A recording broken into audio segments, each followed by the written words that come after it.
If you want to know how to live and work in Greece full-time with as little hassle as possible, then this is the video for you.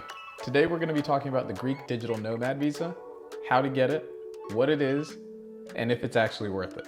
With Greece's beautiful landscapes and relaxed lifestyle, it's no wonder that digital nomads from all over the world are flocking to its shores and choosing to make Greece their new home base, at least for a while. But the process of obtaining a Greek Digital Nomad Visa can be a bit confusing and at times a little overwhelming. That's why we're here to break it down for you step by step. Whether you're a freelancer, entrepreneur, remote worker, or even a retiree, this video will break down the step-by-step process of applying and obtaining a Greek Digital Nomad Visa, and it'll give you the best position to most likely get it. So first things first, what is it? The Greek Digital Nomad Visa is a long-stay residence permit that allows remote workers who fit into a certain scheme to live in and work from Greece for a period of up to a year. The visa itself can be renewed at the conclusion of the first year, or actually a little bit beforehand, so you can really work and live in Greece for a period of up to 2 years. So let's just give you a super quick summary of who can apply and what you need. First, you need to be working for a company that's based outside of Greece or a freelancer with clients outside of Greece. Second, you have to be able to perform all your work obligations from a computer or a laptop. You're not allowed to work for any Greek registered company. And if you're self-employed, you're gonna have to provide proof that your company is based outside of Greece. So who can apply for the visa? I mean, the good thing is pretty much any non-EU citizen can apply for it.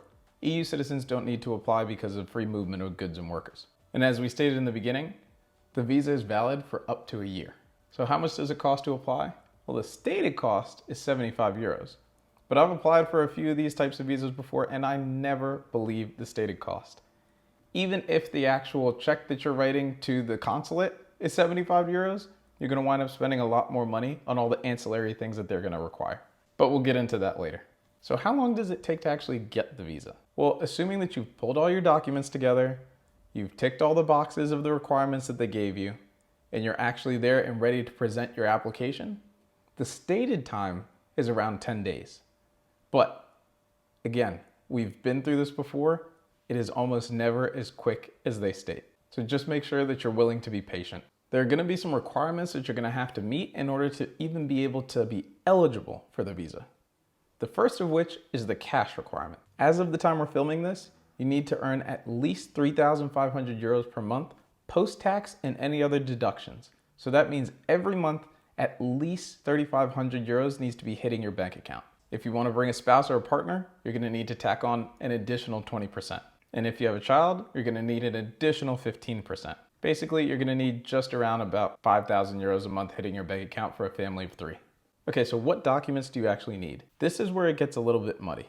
I've actually been through the process of applying for this just because I was curious, both in Greece and in the US. And it seems like the requirements, even though the stated requirements by the law are the same, what the actual immigration officers want to see is different depending on where you apply and who you get. That said, I would always recommend being over-inclusive in terms of documentation than under-inclusive. So the first thing that you're gonna need is a declaration letter. This is basically a letter just saying that you meet the requirements, that you promise that you're not gonna work for a Greek company, that you're currently working remotely for a company based outside of Greece, and stating that you actually meet the financial requirements. The name of the game here is to make the immigration officer's life really easy. So keep the letter relatively short and very clear in everything that you're saying. The next thing that you're gonna need to do is provide proof of employment. Now for many people, this is gonna be very easy. It's just gonna be your work contract and proof that your company is registered outside of Greece. Also, you're gonna need proof that your job can be done remotely.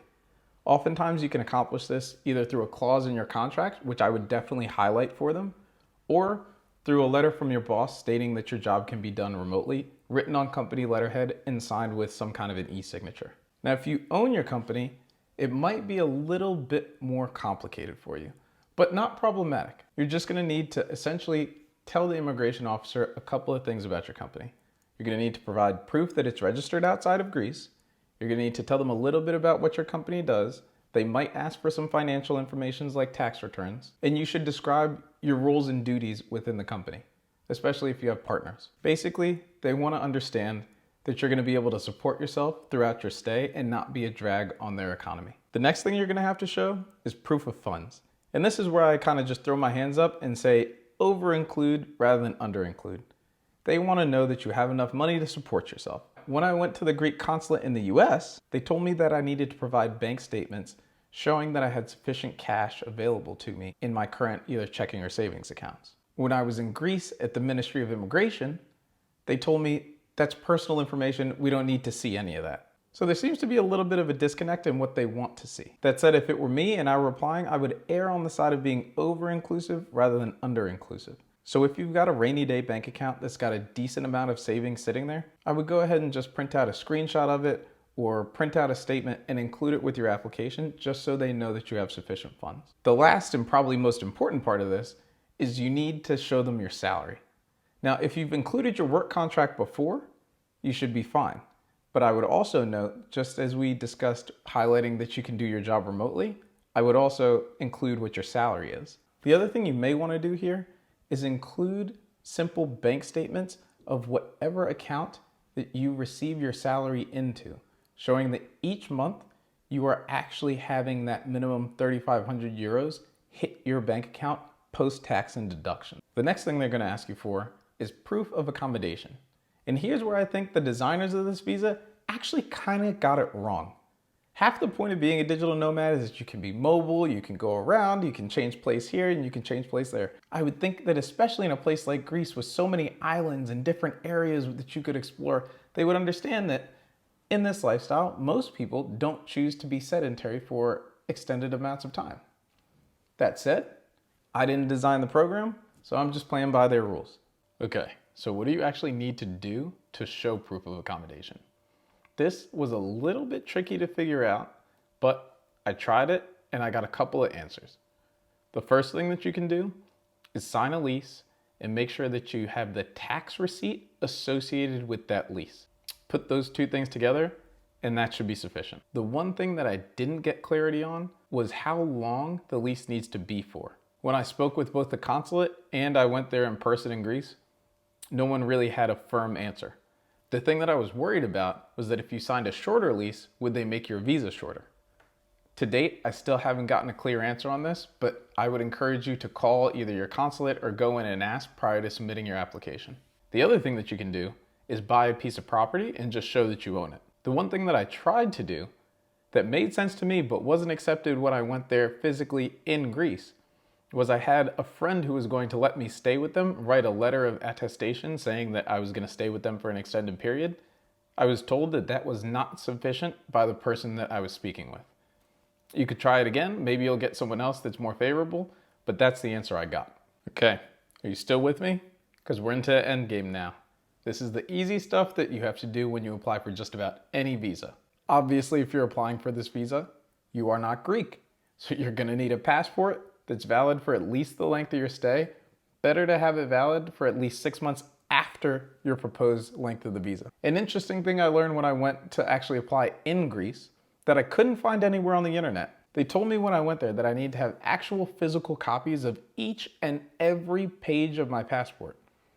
In doing my research at the time I was applying, I didn't see that anywhere. But benefit from my mistake, and prior to going to your appointment, scan each page of your passport and tuck it in there as well. You'll also need proof of valid insurance. So if anything happens to you, you're covered.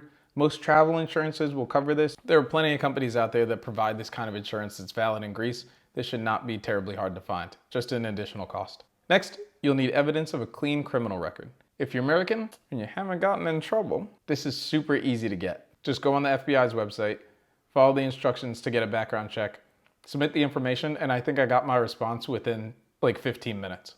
The other thing that they expect you to have is to have proof of a return flight ticket. Now, this is another thing that doesn't quite make sense to me. If you're supposed to be relocating, how are you supposed to book a flight more than a year in advance? But I digress. One of the better solutions for this is just buy a refundable ticket. And then the last thing that you're gonna need is proof of a medical certificate. Now, I give credit where credit's due. They're pretty clear in what they want your doctor to sign off that you've either done or do not have. But broad strokes, they're really just trying to make sure that you don't have any contagious diseases. This was really easy. I just went into my primary care physician, showed them the thing. They did a quick mini physical and signed off, and That was perfectly sufficient.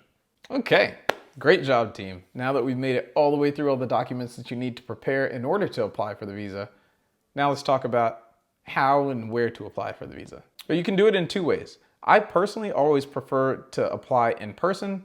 Assuming that you're close to a consulate, it's normally easier, you can get your questions asked, and often you can fix errors that you can't when you submit digitally. That said, there is a portal through which you can apply online. A general rule of thumb is if you can easily drive to the consulate, I would recommend going to the consulate. And if you have to fly or take any kind of other transit, don't spend your money, just apply online. And you can always call the consulate with questions. With all that said, you should theoretically be ready to apply for your Greek Digital Nomad visa. And you should stand a very, very, very good chance of getting that visa. There's one question that you should be thinking about if you are granted the visa. And that is, are you going to become a Greek tax resident? The short answer is, you should consult a professional. There's clear Greek law that says if you spend more than 183 days in the country, you are a tax resident. But does this mean if you come into Greece and then go to France for a few days and leave? I don't know. I'm not a tax expert. All I would say is one of the first things that you should do when you arrive, or maybe even prior to your arrival in Greece, is consult a Greek tax expert and make sure that you're not going to run afoul of any of the local laws. If you're still with us, thanks so much for staying with us the entire way. I hope that this information has been helpful in guiding you through the process of getting your Greek Digital Nomad visa. Remember, the key is to make everything for the immigration officer as easy as possible. Do a little work up front, prepare all your documents, have your financial statements ready, and don't be afraid to reach out to the Greek consulate if you have any questions. Although they can be a little bit tricky to get on the phone, once you're speaking with a representative, they're normally pretty helpful. We wish you all the best in your Greek Digital Nomad journey. And if you have any interest in any other digital nomad trends, visas, topics, partying, just about anything related to travel and international lifestyle, stay tuned. We're coming out with stuff all the time.